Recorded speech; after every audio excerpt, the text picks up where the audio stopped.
Olá, crianças! Tudo bom com vocês?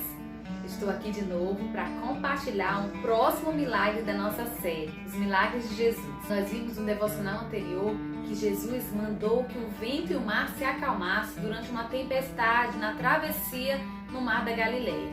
Todos os discípulos ficaram maravilhados com aquele milagre de Jesus. E a Bíblia diz que eles temeram e questionaram-se: quem é esse que até o vento e o mar lhe obedecem?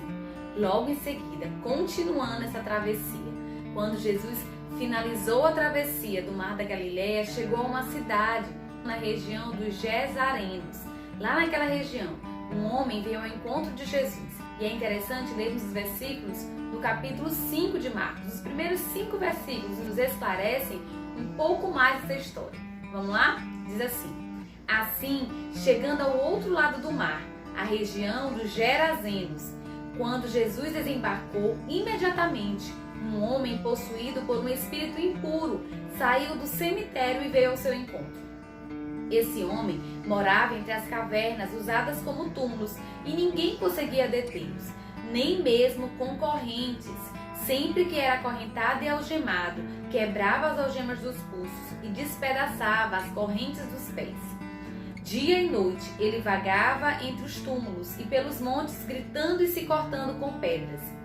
Esse homem, crianças, era conhecido na região como um homem de espíritos maus, de espíritos imundos. Ninguém se aproximava dele.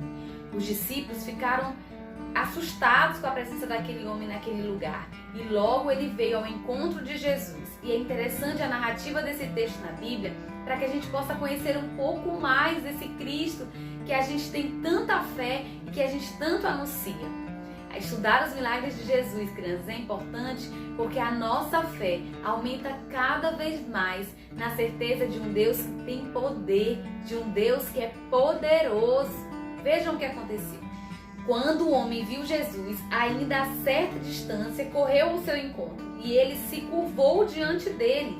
Crianças, aquele homem, apesar de ter vários espíritos maus dentro dele, aquele homem reconhecia quem era o mestre. Aquele homem sabia quem era Jesus. Aquele homem conhecia o mestre. Quando o homem viu Jesus, ele, ainda a certa distância, correu ao seu encontro, se curvou diante do Senhor Jesus e disse: por que vem me importunar, Jesus, Filho do Deus Altíssimo? Aquele homem sabia quem era Jesus. O diabo, criança, sabe quem é Jesus.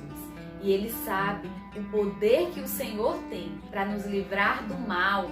E por isso ele falou, questionando Jesus: não venha me importunar, ou seja, me deixe como está. O inimigo, o mal, quer nos deixar do jeito que nós estamos, cobertos de pecado. Ele não tem interesse nenhum na nossa salvação. Mas Jesus, ele sempre vem ao nosso encontro. E ele foi ao encontro daquele homem que estava distante da sua família, daquele homem que morava no cemitério, daquele homem que vivia em montanhas, vivia se cortando, que vivia longe do Senhor Jesus. Jesus foi ao encontro dele e olhe só o que aconteceu. Continuando a narrativa, Jesus já havia falado ao espírito: saia deste homem, espírito impuro. Jesus lhe perguntou: qual é o seu nome? Na verdade, Jesus já sabia o que estava acontecendo, mas os discípulos que estavam com Jesus não sabiam. Jesus fez essa pergunta não para entrar numa conversa com um inimigo, não. Ele fez essa pergunta exatamente para que os discípulos que caminhavam com ele pudessem conhecer mais do que estava acontecendo ali naquele lugar. E olha só o que ele disse. Ele disse: meu nome é Legião, porque há muitos de nós dentro deste homem. E os espíritos impuros suplicaram repetidamente que ele não os enviasse para nenhum lugar distante. Jesus perguntou quem era ele, não para estabelecer uma conversa, mas para que os discípulos conhecessem que ali havia uma legião. Legião naquela época era semelhante a um grande exército numeroso de soldados que iam para uma guerra, cerca de 6.000 homens. E ele, ao dizer que era uma legião, as pessoas que estavam ali puderam compreender que na verdade se tratava de muitos espíritos ruins dominando a vida daquele homem. Na verdade, crianças, Aquele homem achava que vivia em liberdade. Aquele homem achava que estava livre dos mandamentos do Senhor, das ordens que o Senhor nos dá na sua palavra para vivermos como agrada a Ele. Mas, na verdade, aquele homem vivia preso, acorrentado a muitos pecados. O Senhor Jesus, sim, nos oferece uma liberdade verdadeira, uma liberdade distante do pecado, uma liberdade alegre, uma liberdade que glorifica o nome dele em todo o tempo. Continuando a história, crianças, havia uma grande manada de porcos passando por aquele lugar. Então Jesus deu permissão para que aqueles espíritos ruins fossem para aquela manada que estava passando naquele lugar. Em seguida, os espíritos impuros saíram do homem e entraram na manada, e toda a manada, cerca de 2.000 porcos, se atiraram pela encosta íngreme do monte para dentro do mar e se afogaram. Os que cuidavam dos porcos fugiram para contar aquela notícia para as outras pessoas. Eles ficaram muito irritados com o que Jesus havia feito. Ninguém daqueles homens que cuidavam dos porcos se importaram com aquele homem, com a salvação daquele homem, com a libertação daquele homem das garras do inimigo.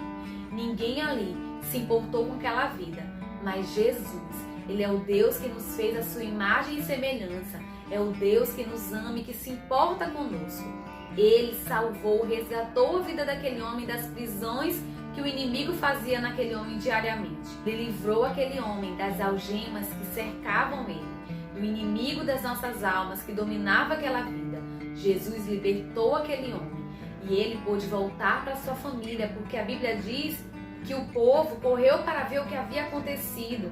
Então, os que presenciaram os acontecimentos contaram aos outros o que havia ocorrido com o homem possuído por demônios. A multidão começou a suplicar que Jesus fosse embora da região, porque eles não se importavam com aquele homem. Quando Jesus entrava no barco, o homem que tinha sido possuído por demônios implorou para ir com ele. Jesus, porém, não permitiu e disse: volte para a sua casa e para a sua família e conte-lhes tudo o que o Senhor fez por você e como ele foi misericordioso. Então o homem partiu e começou a anunciar pela região das 10 cidades, era o nome da região daquele lugar, o quanto Jesus havia feito por ele, e todos se admiravam com o que ele dizia. Ele fez questão do nome de Jesus ser conhecido. Ele foi e anunciou a muitas pessoas aquilo que Jesus havia feito na vida dele, e muitas pessoas creram a partir do seu testemunho. Essa história, crianças, não é pra gente ter medo, não é pra gente ficar receoso e aflito. Mas essa história é para que a gente creia e confie no Deus poderoso que pode todas as coisas.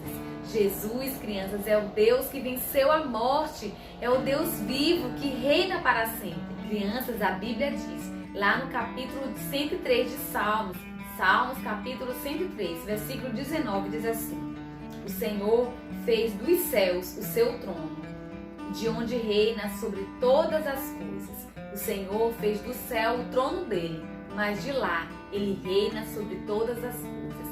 Ele tem poder sobre a criação, ele tem poder sobre as nossas vidas, e nós possamos buscar através da palavra de Deus, que é nossa espada, e da fé, que é nosso escudo, continuar caminhando de modo que agrade ao Senhor. Crianças, eu fico por aqui. Eu espero que essa palavra encontre lugar no coração de vocês e que no tempo certo ela dê frutos. Um beijo grande. Tchau!